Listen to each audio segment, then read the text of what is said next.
यार पता है, मैंने पूरी रात जाके इतनी मेहनत से प्रेजेंटेशन बनाई और सुबह में बॉस ने उसकी तरफ देखा भी नहीं।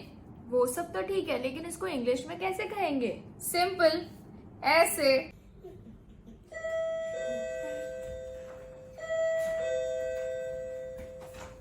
Hey, welcome back. What's the matter? Hey, what's the matter?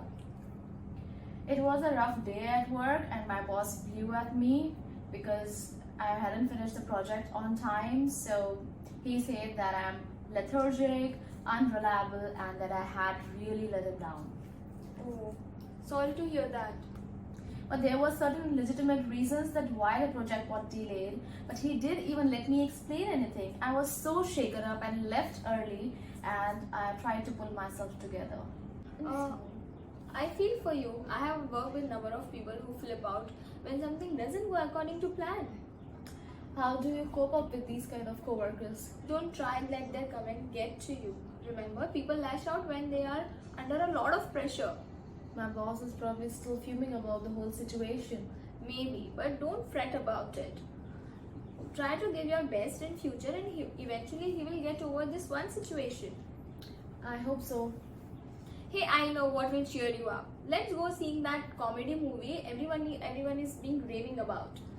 Oh, my friend saw that movie a couple of days before, and she was telling me that entire time she was cracking up watching the movie. And so I think that yes, it's a good idea. Let's go and watch it. Yeah, let's go.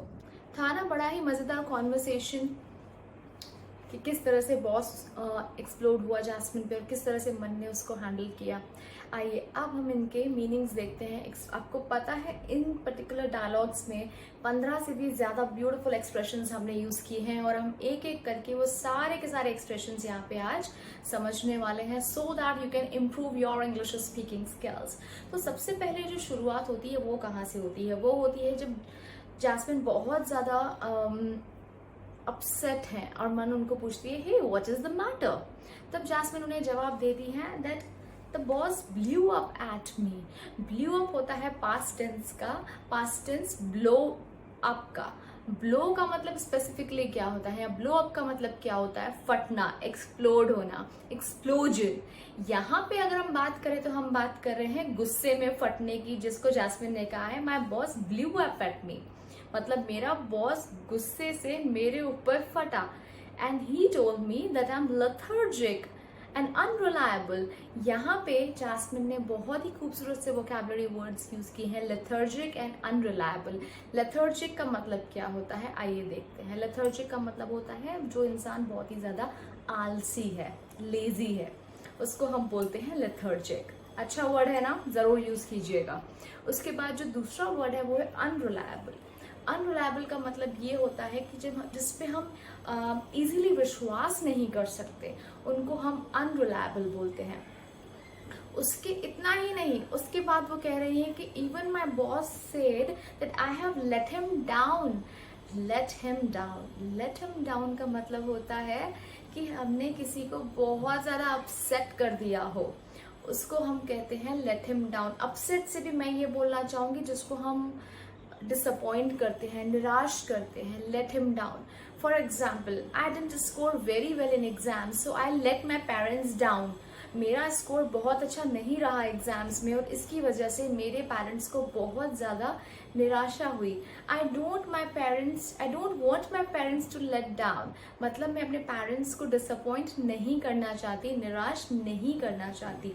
इतना ही नहीं, jasmine ने कहा जो मुझे सबसे ज़्यादा चीज़ बुरी लगती है, जो मुझे सबसे ज़्यादा अनॉय करती है, परेशान करती है, उसके लिए उन्होंने क्या एक्सप्रेशन यूज़ किया, what really pisses me off. Pisses me off की जगह पे आप टिक ऑफ भी यूज कर सकते हैं। तो यहाँ पे एक और एक्सप्रेशन मैंने आपको दिया है tick off, like she pissed me off. Instead of that आप बोल सकते हैं शी टिक्ड मी ऑफ, आप ये भी यूज कर सकते हैं। सो आइए चलिए वापस कंटिन्यू करते हैं। उन्होंने कहा मुझे और ज्यादा जो पिस्ड ऑफ चीजें लगती हैं, जिसने मुझे बहुत ज्यादा पिस ऑफ किया है, वो ये है that there were legitimate reasons for a delay. मेरा जो प्रोजेक्ट डिले हुआ जिसकी वजह से मुझ पे मेरे बॉस ने बहुत ज़्यादा गुस्सा किया, उसके पीछे कुछ लेजिटिमेट रीजंस थे डीले के। लेजिटिमेट का मतलब ये होता है, ये बहुत ही अच्छा वोकैबुलरी वर्ड है जिसको हम इस तरह से कहते हैं कि बहुत ही जेन्युइन रीजंस भी बोल सकते हैं इसको हम, कि मैं एक्सक्यूज नहीं दे रही थी कुछ भी, पर बहुत ही जेन्युइन रीजंस थे इसके पीछे, डीले के पीछे। But I was so shaken up that I left early. So shaken up, shaken up का मतलब होता है जब आप बहुत ही ज़्यादा इमोशनली डिस्टर्ब फील करते हैं, जब हम बहुत ही ज़्यादा इमोशनली अनस्टेबल फील करते हैं, उस टाइम पे हम ये फ्रेज यूज़ करते हैं, shaken up. So I was so shaken up that I left early and tried to pull myself together.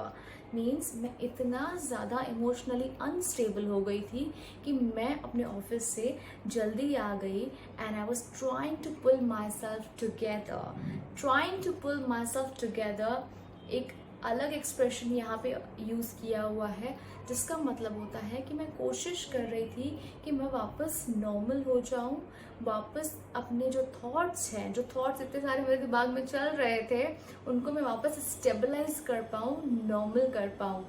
अच्छा, आगे बढ़ने से पहले एक चीज़ ज़रूर कहना चाहूँगी आपसे, अगर आप इस पूरे के पूरे डायलॉग्स की स्क्रिप्ट को डाउनलोड करना चाहते हैं प्रैक्टिस के लिए, तो डिस्क्रिप्शन में जाके लिंक मैंने दिया है, उसको ज़रूर क्लिक कीजिए, डाउनलोड कीजिए। Quizzes, worksheets, even dialogues, everything is there for you, just waiting for you to start practicing. Guys, आप किस चीज़ का वेट कर रहे हैं? सब कुछ, सारे रिसोर्सेज आपके पास हैं, तो प्लीज़ लिंक पे जाके ज़रूर क्लिक कीजिएगा और अपनी वर्कशीट ज़रूर डाउनलोड कीजिएगा और मुझे कमेंट्स में बताइएगा कि आपको ये वीडियो कितना हेल्पफुल रहा, बिकॉज ये मेरे लिए बहुत ज़्यादा इंपॉर्टेंट है। तो चलिए कंटिन्यू करते हैं हमारी कॉन्वर्सेशन। अच्छा, ये सब सुन के मन ने क्या कहा? मन ने कहा, of course I feel for you. Feel for you का मतलब होता है कि मैं तुम्हारा दुख समझ सकती हूँ, मैं ये समझ सकती हूँ कि तुम अभी कैसा महसूस कर रही हो। But there are people who flip out when things doesn't go exactly the same way as they want. मतलब ऐसे बहुत सारे लोग हैं जो फ्लिप आउट हो जाते हैं जब एग्जैक्टली उनके हिसाब से प्लान की हुई चीजें नहीं होती हैं। आपको मिले हैं ऐसे कोई लोग? मुझे तो बहुत मिले हैं। खैर, तो फ्लिप आउट का जो एक्सप्रेशन होता है, जो एक्सप्रेशन यूज यहाँ पे हुआ है, इसका मतलब होता है फ्लिप आउट हो जाते हैं वो लोग जो एग्जैक्टली उनके हिसाब से चीजें नहीं हो पाती हैं। मतलब या तो बहुत ज्यादा गुस्सा हो जाते हैं या फिर वो बहुत ज्यादा अपसेट हो जाते हैं, उसको कहते हैं फ्लिप आउट। उसके बाद जैस्मिन उन्हें कहती है, उनसे पूछती है कि how do you cope up with these workers? तो तुम इस तरीके के लोगों के साथ कैसे कोप अप करती हो? कोप अप का मतलब होता है उनके साथ में तुम किस तरह से डील करती हो। अब यहाँ पे एक चीज मैं आपको जरूर बोलना चाहूंगी, वो ये है कि कोप अप हम लोगों के लिए भी यूज करते हैं और कोप अप हम सिचुएशंस के लिए भी यूज करते हैं, क्योंकि हम डील लोगों के साथ भी करते हैं और हम सिचुएशंस के साथ भी डील करते हैं। तो कोप अप हम दोनों चीजों के लिए यूज कर सकते हैं, लोगों के लिए और सिचुएशंस के लिए। तो ये चीज यहाँ पे मुझे लगा कि मुझे क्लियर करनी चाहिए थी, इसलिए मैंने जरूर की है ताकि आपको कोई कंफ्यूजन ना रहे। अच्छा, इसका जवाब क्या आता है? इसका जवाब ये आता है, try not to let their comments get to you. इसका मतलब ये कि उनके जो कमेंट्स होते हैं उनको अपने पास तक मत आने दो। मतलब कि उन्हें इतना ज्यादा पावर देने की जरूरत नहीं है कि वो हमें इमोशनली डिस्टर्ब करे। Remember that there are always a number of people who lash out at others.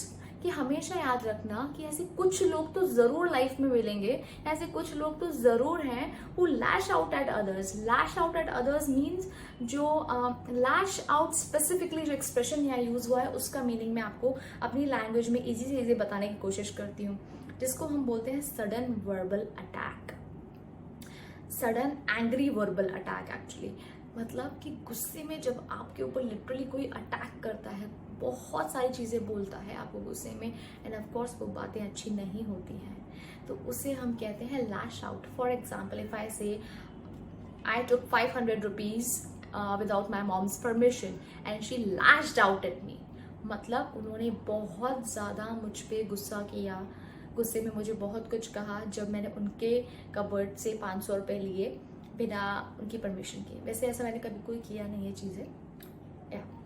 Alright, और उसके बाद में जास्मिन कहती है but my boss is still fuming about the whole situation. मैं उसका क्या करूं यार कि I am still fuming about the he is still fuming about the whole situation, मतलब कि मेरा बॉस अभी तक इस पर्टिकुलर सिचुएशन से बहुत ज़्यादा गुस्सा है, उनका गुस्सा अभी तक ठंडा नहीं हुआ।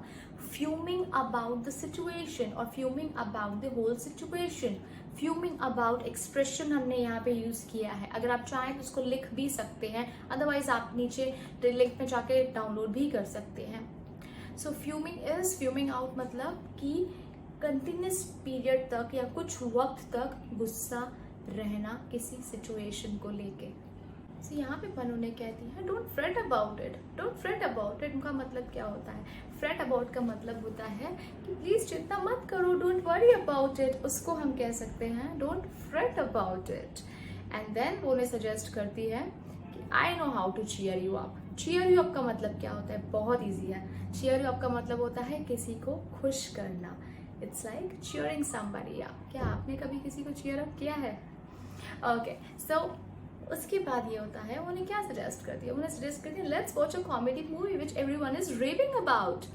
रेविंग अबाउट, चलो एक कॉमेडी मूवी देखते हैं जिसके बारे में हर कोई बहुत अच्छी अच्छी बातें कर रहा है, जिसके बारे में हर कोई बहुत अच्छे अच्छे रिव्यूज दे रहा है। रेविंग अबाउट एक्सप्रेशन का मतलब होता है जब किसी के बारे में लोग बहुत ज़्यादा अच्छी बातें करते हैं, उनकी तारीफ करते हैं, उसे कहते हैं रेविंग अबाउट। ये सुनकर जास्मिन बहुत ज़्यादा खुश हो जाती है और कहती है या यूर राइट, मेरी जो फ्रेंड है वो भी मुझे कह रही थी कि ये मूवी बहुत ही ज़्यादा अच्छी है जिसकी तुम बात कर रहे हो, because the entire time she was cracking up. Cracking up मतलब जब बहुत ज़्यादा हम हंसते हैं उसको बोलते हैं क्रैकिंग अप। तो ये सारे के सारे फ्रेजेस एंड एक्सप्रेशंस आपको कैसे लगे? अगेन मैं कह रही हूँ कि प्लीज़ अपनी वर्कशीट ज़रूर डाउनलोड कीजिएगा, प्रैक्टिस ज़रूर कीजिएगा। आपको पता है खेल खेल में, बातों बातों में, स्टोरी के थ्रू किस तरह से आपने 15 से भी ज़्यादा ब्यूटीफुल एक्सप्रेशन सीख लिए। अब टाइम है आपकी प्रैक्टिस का। कॉन्वर्सेशन ज़रूर सुनिए, बार बार सुनिए, कोशिश कीजिए उसको अंडरस्टैंड करने की। सबसे बड़ी जो इंपॉर्टेंट चीज़ है जो मैं हमेशा कहती हूँ, प्रैक्टिस ज़रूर कीजिए।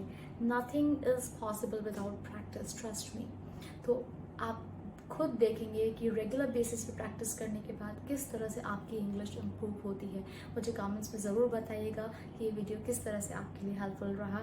ज़रूर शेयर कीजिएगा दूसरों से और उनकी हेल्प ज़रूर कीजिएगा। Thank you.